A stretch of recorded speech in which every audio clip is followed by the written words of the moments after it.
नमो चूर्णाणम शुद्धात्मने नमः। चलो चले तीर्थ वंदना जयपुर और चूलगिरी। तो अब यहाँ से आज हम जयपुर और चूलगिरी की यात्रा करेंगे।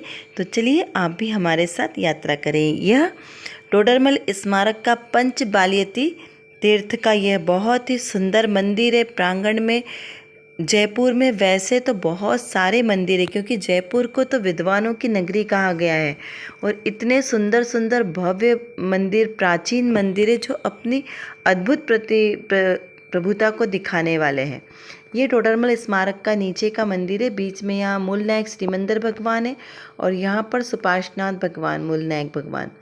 जय हो वीतरागी दिगंबर महामुनि राजों की जय हो, वीतरागी भगवान की जय हो। यहाँ पर सामने पंचमेरु भी विराजमान है और इधर साइड में यहाँ पर देखिए सरस्वती विराजमान है। कुंद कुंद आचार्य देव के चरण और पंच परमागम यहाँ पर विराजमान है। अष्टम वसुधा पाने को कर में ये आठों द्रव्य लिए, सहज शुद्ध स्वाभाविकता से निज में निज गुण प्रकट किए। ये अर्घ समर्पित करके मैं श्री देव शास्त्र गुरु को ध्याऊं, विद्यमान जिन 20 तीर्थंकर सिद्ध प्रभु जी के गुण गाऊं। ओम ह्रीं श्री देव शास्त्र गुरु विद्यमान 20 तीर्थंकर अनंतानंत सिद्ध परमेष्ठिभ्यो अनर्घपद प्राप्ताय अर्घम निरपामिति स्वाहा। चलिए, आपने देखा हम यहाँ सीढ़ियों से ऊपर चढ़ के आए। जो फ्रंट में भी सीढ़ियाँ हैं, पीछे हॉस्टल है, वहाँ से भी सीढ़ियाँ हैं।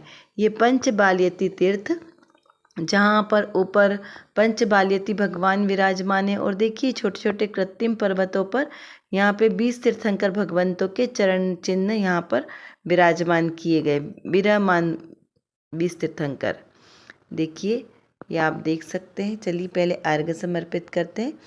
सजीव सुविधि द्रव्य मनोग अर्घ बनावत है, वसु कर्म अनादि संयोगता ही नशावत है। श्रीवास पूज्य मलिनेमि पारस वीर अति, नमो मन वच तन धरि प्रेम पाचो बालयति। ओम ह्रीं श्री वासुपूज्य मल्लिनाथ नेमिनाथ पार्श्वनाथ महावीर पंचबालियती तीर्थंकरेभ्यो अनर्घपद प्राप्ताय अर्घम निरपामिति स्वाहा। यह आदिनाथ भगवान के चरण। आदिनाथ भगवान अष्टापद से मोक्ष पधारे हैं। यहाँ पर बीच में भी कुछ भगवानों के भी यहाँ पे आदिनाथ भगवान वगैरह की प्रतिमा जी भी विराजमान की गई है। और ये आप जो साइड में देख रहे हैं खड़गासन रूप में, ये चारों दिशाओं में एक साइड महावीर भगवान की यहाँ पर ये प्रतिमा जी इस विराजमान है। नीचे पेंटिंग देखिए, बहुत सुंदर पेंटिंग की है। ये जल मंदिर का यहाँ पर चित्र बनाया गया है जो पावापुर में है। और एक साइड वासुपूज्य भगवान की प्रतिमा विराजमान है। तो देखिए बहुत ही सुंदर यहाँ का वातावरण, एकदम शांत और बहुत ही वीतराग में लगता है। ऐसा लगता है कि बस यहाँ जिनेंद्र भगवान की प्रतिमा को निहारते ही रहे। एकदम सौम्य और वीतरागी प्रतिमा। पाषाण भी देखिए एकदम ऐसे दूध जैसा सफ़ेद पाषाण है। बहुत ही सुंदर संगमरमर से बना ये जिनालय। ये पीछे परिक्रमा का पथ और यहाँ पर भी चरण चिन्ह विराजमान किए गए हैं। बहुत ही सुंदर कलाकृति के साथ ये मंदिर बना हुआ है। ये देखिए नीचे भी यहाँ बहुत सुंदर सभी सिद्ध क्षेत्रों के, तीर्थ क्षेत्रों के यहाँ पर पेंटिंग बनाई गई है। ये नेमिनाथ भगवान भी यहाँ पर विराजमान है एक साइड खड़गासन रूप में। बीच में पंचबालियती में तो बने हुए हैं और भी यहाँ पर विराजमान किए गए हैं। ये आसपास भी जो पूरा हॉस्टल का और दृश्य है वो बहुत ही पेंटिंग यहाँ पर सुंदर की गई है। वॉल पर पूरी जिनवाणी अंकित की गई है। स्तुतियाँ, ये एक चित्र देखिए बहुत ही सुंदर चित्र बना है। ये लोह बेड़ी और कर्म बेड़ी दो को बताते हुए है कि बेड़ियाँ तो संसार में बंधन करने वाली है। इस प्रकार यहाँ एक बहुत ही सुंदर संदेश दिया गया है। देखिए हम जयपुर में बहुत सारे मंदिर है, लेकिन हम आज सिर्फ एक आदर्श नगर जो पास में ही 3 किलोमीटर पर है, वहाँ के मंदिर के दर्शन करने आए। आदर्श नगर का मंदिर है ये। इसे मुल्तानाबाद का भी मंदिर कहते हैं कि यहाँ पर जो प्रतिमा है इसमें से सर्वाधिक प्रतिमा है जब विभाजन हुआ था उस समय मुल्तानाबाद से ये सारी प्रतिमा जी लेकर आए हमारे जैन साधर्मी। और उन प्रतिमाओं को लाते समय उन्होंने अपनी बहुत सारी संपत्ति वहाँ पर छोड़नी पड़ी और वो अपनी प्रतिमाओं को लाना उन्होंने ज़्यादा बहुमूल्य समझा। इस प्रकार ये बहुत ही रोचक उनकी कहानी है। अभी जो आपने ताड़ लिपि में ग्रंथ देखे ये भी सब वहीं से आए हैं साथ में, जो ताड़ लिपि के बहुत ही प्राचीन हस्तलिखित ग्रंथ हैं। ये 2 फ्लोर में बना मंदिर है, बहुत सुंदर मंदिर बनाया है। जब यहाँ पर लेकर आए तब ये देखिए बीच में महावीर भगवान की प्रतिमा जी है।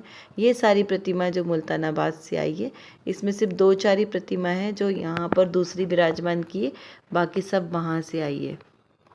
सोचो कितना विनय भाव होगा उन लोगों के में जिन शासन के प्रति। बहुत ही सुंदर। और यहाँ जयपुर में आकर उन्होंने फिर मंदिर बनाया और यहाँ पर आज भी स्वाध्याय पूजन अर्चन नियमित होता है।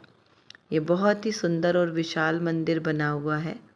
विशाल प्रांगण में एक सुंदर मानस स्तंभ भी यहाँ पर विराजमान है।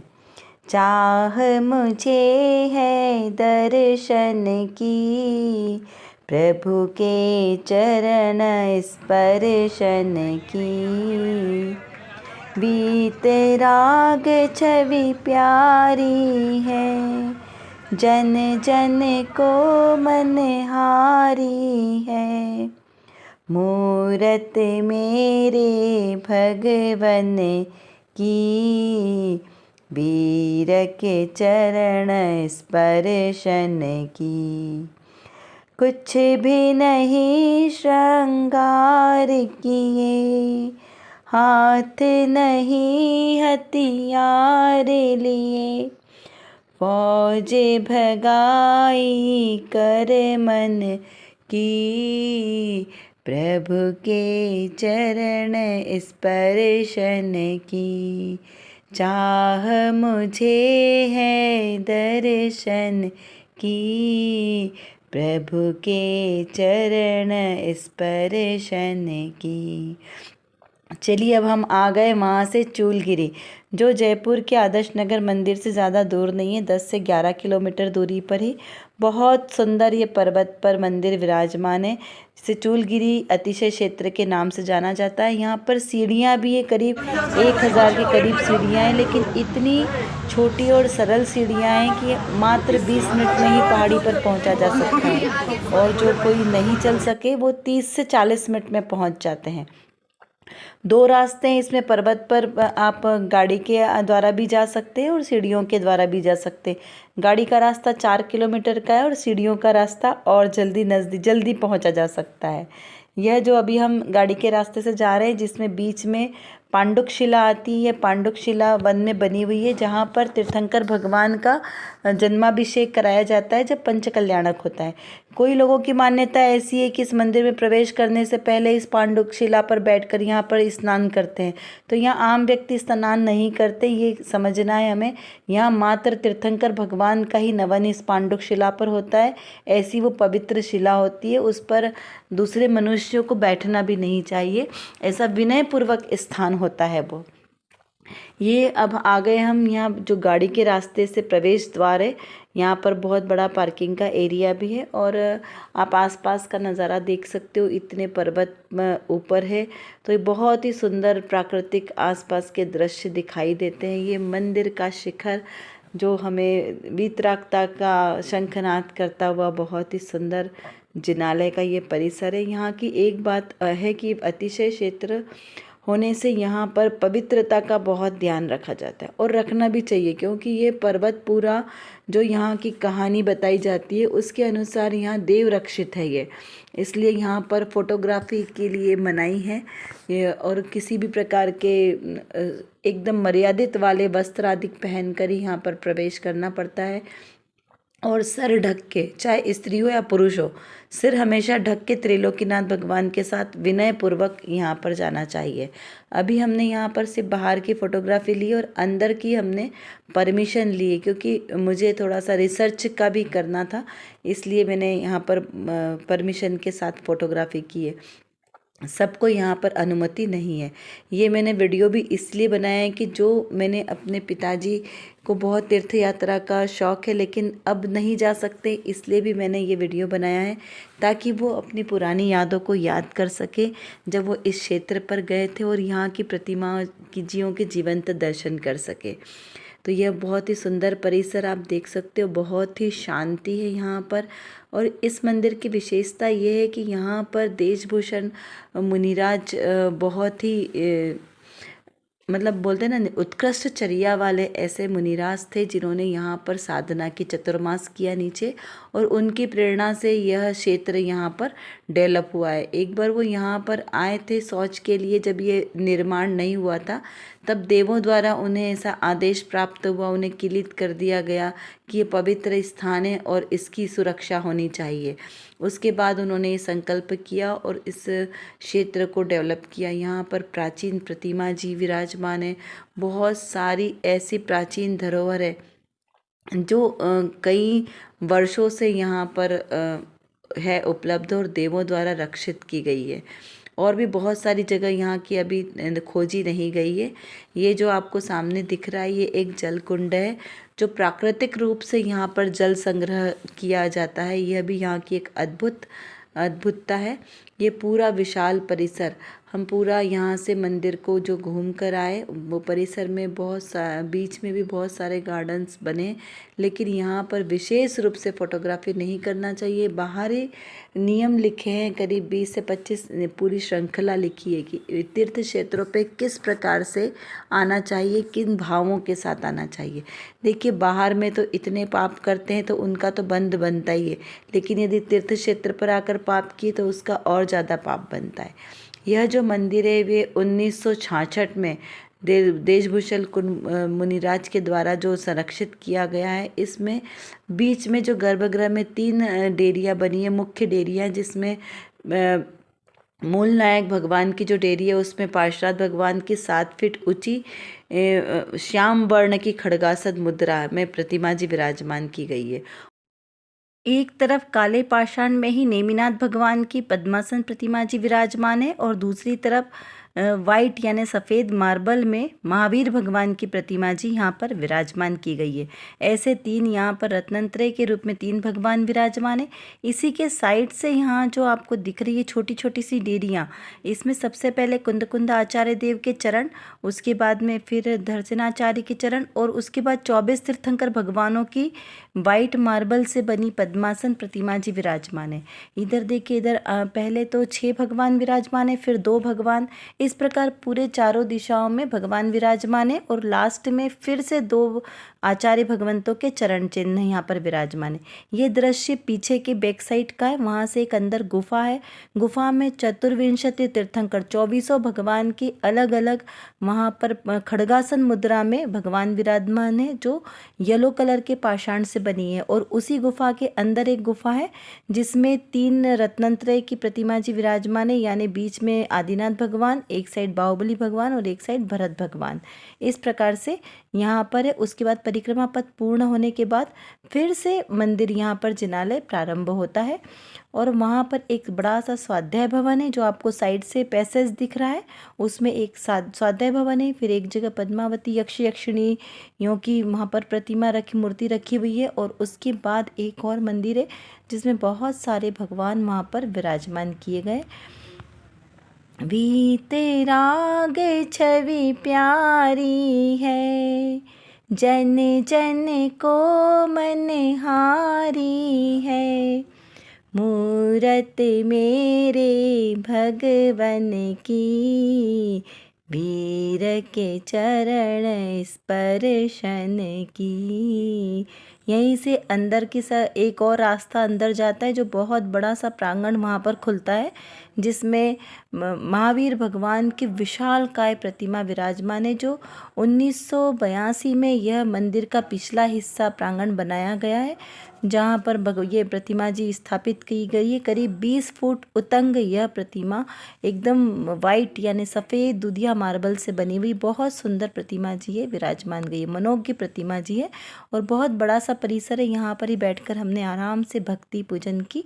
और वो जो साइड के मैंने आपको मंदिर बताए जो वहाँ से दर्शन किए, इसमें एक साइड 3 पार्श्वनाथ भगवान विराजमान है, एक डेरी में और भी बहुत सारे भगवान विराजमान है, साइड में एक जगह सुपार्श्वनाथ भगवान, ऐसे बहुत सारे भगवान विराजमान है।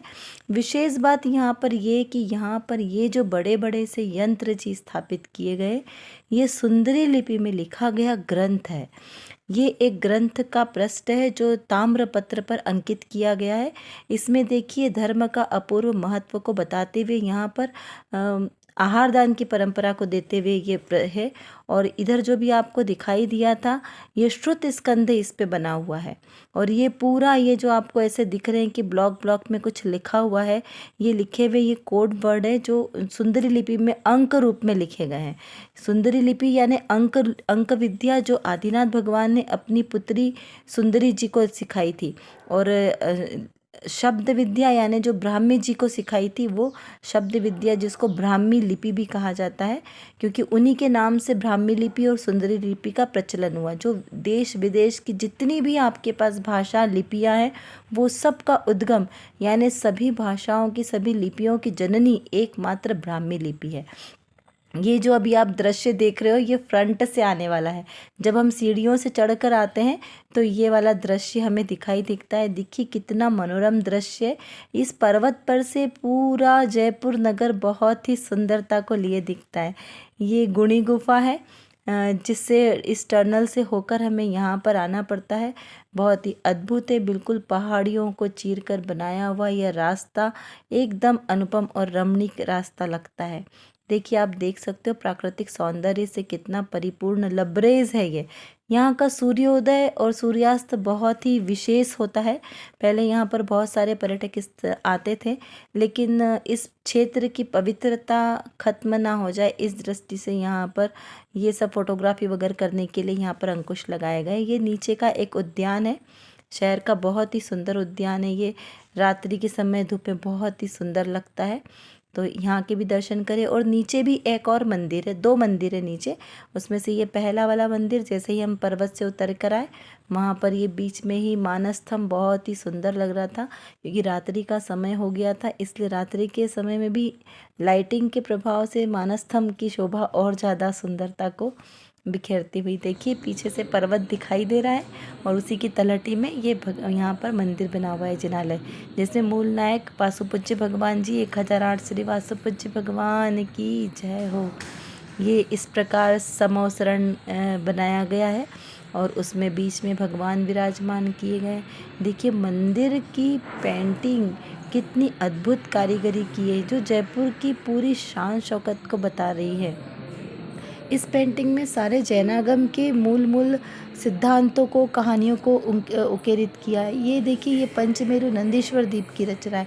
नंदीश्वर द्वीप के चारों दिशाओं में किस प्रकार से 13 जिनालय हैं, इस प्रकार कुछ 52 यानी 52 जिनालय है, अकृत्रिम जिनालय। मूल डेरी के पीछे दर्शाया गया है और बीच में पंचमेरु दर्शाया विराजमान है।